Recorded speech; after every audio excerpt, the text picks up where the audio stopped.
Hi everyone!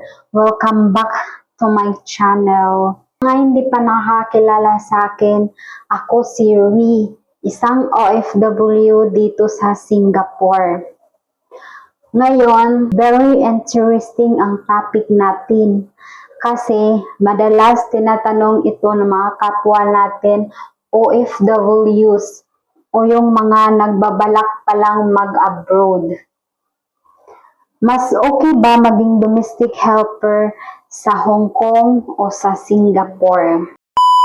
Well, since ako mismo ay currently working here in Singapore as a domestic helper, I'll share my personal experience and of course, yung mga alam ko rin from my friends na nasa Hong Kong. Pag-usapan natin ang benefits, pros and cons sa dalawang lugar para at least may idea kayo. So kung interested ka, stay until the end. Kasi baka makatulong ito sa decision mo.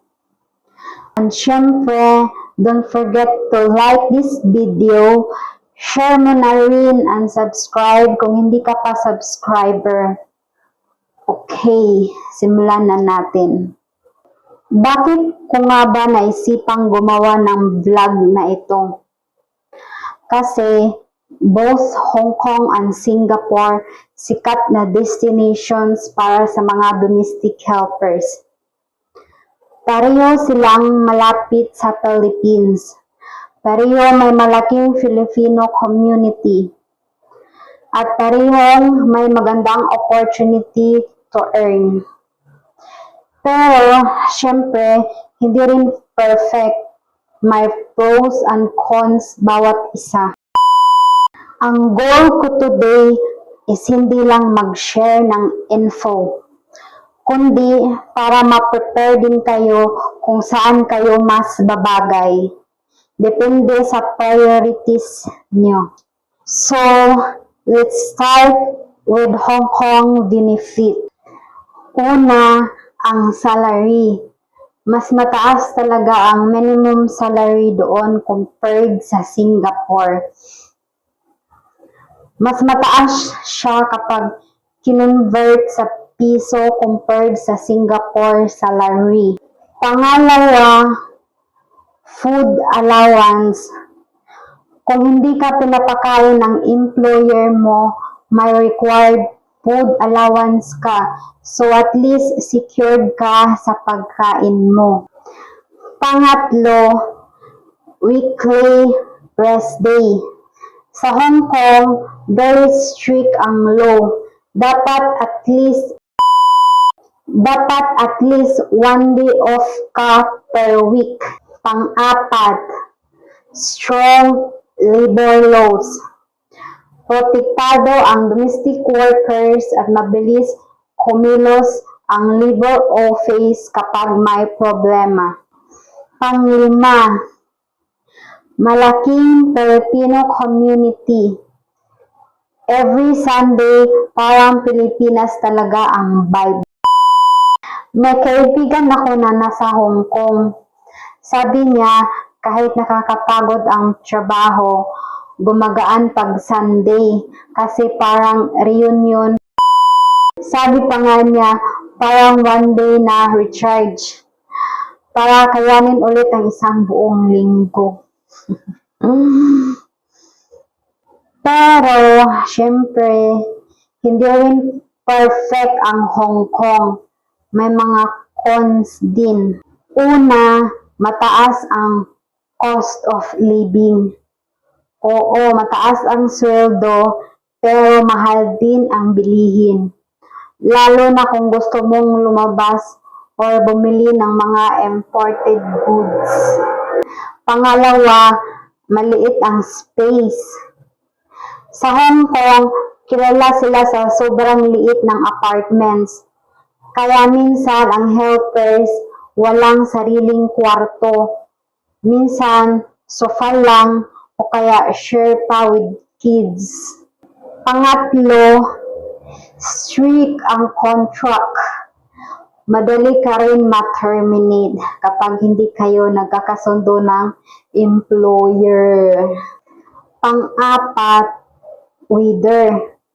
Super init pag summer, tapos sobrang lamig pag winter.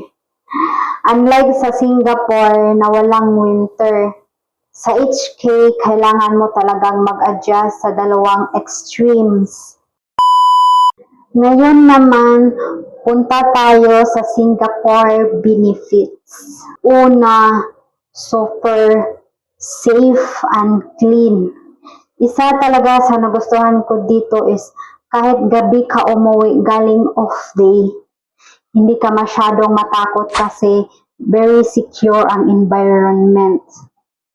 Naranasan ko pa kasi walang amo no, nasa overseas nag-vacation. So, yun, gumala ako.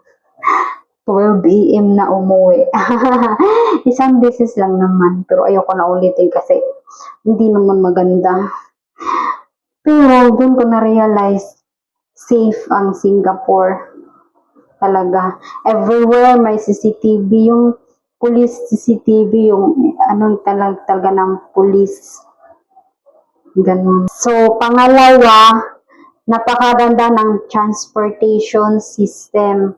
May MRT, buses, tapos very organized.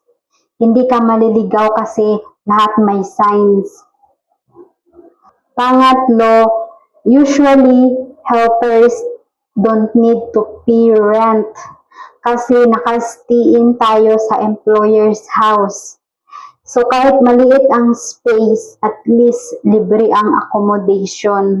Pang-apat, marami kang opportunities to study during off days. Maraming training centers for domestic helpers.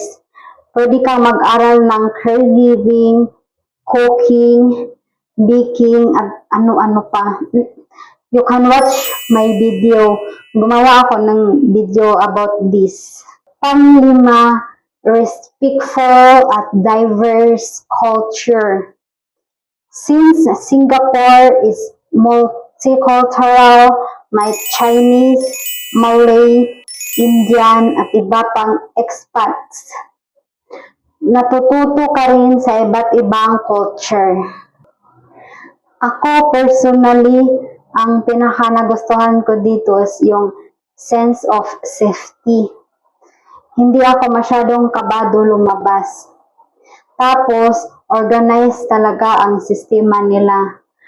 Plus, masarap din mag-explore kasi madali ang transport.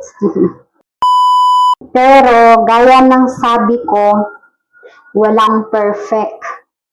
May cons din dito sa Singapore. Una, salary is lowered compared to Hong Kong. Kapag kinonvert sa piso, mas mababa siya. Pangalawa, hindi lahat ng employer nagbibigay ng food allowance. Minsan free ka kumain sa kanila.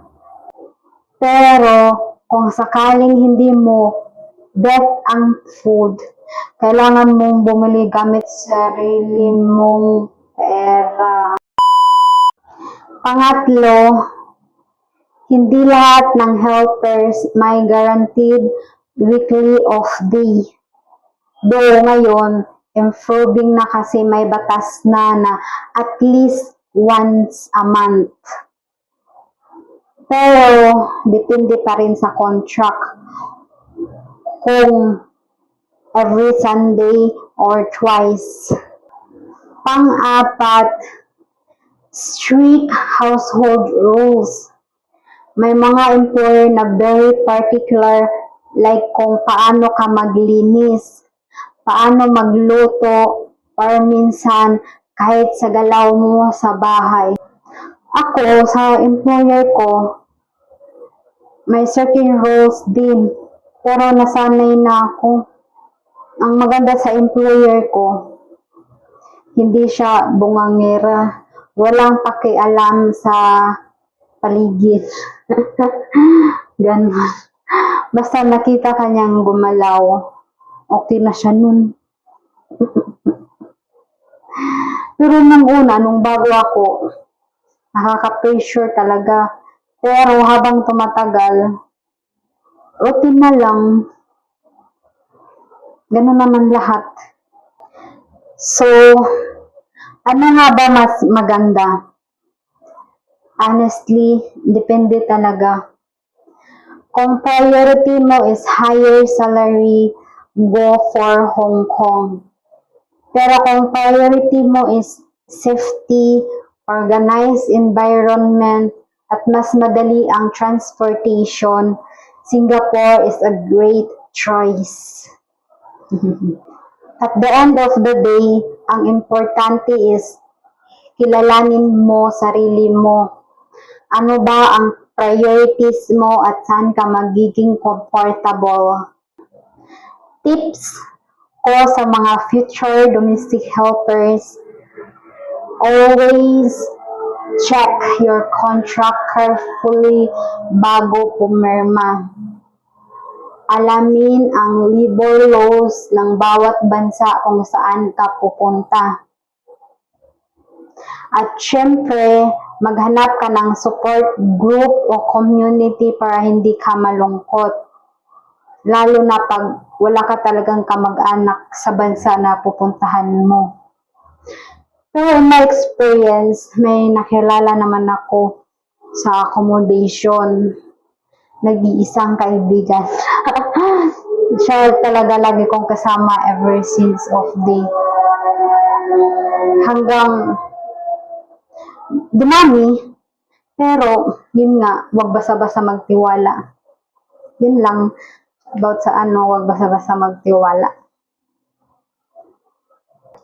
So ayun, I hope nakatulong itong video na ito sa inyo. Kung may plano kang mag-apply as domestic helper, sana nakatulong itong comparison between Hong Kong and Singapore. Kung may plano kang mag-apply as domestic helper, sana nakatulong itong comparison between Hong Kong at Singapore. At kung ikaw naman ay currently working na isa sa dalawang lugar, share your experience sa comments para makatulong din sa iba. Thank you so much for watching. Don't forget to like this video. Share mo na rin sa mga friends mo na curious. At syempre, subscribe para updated ka sa susunod kong uploads. See you again next time and ingat!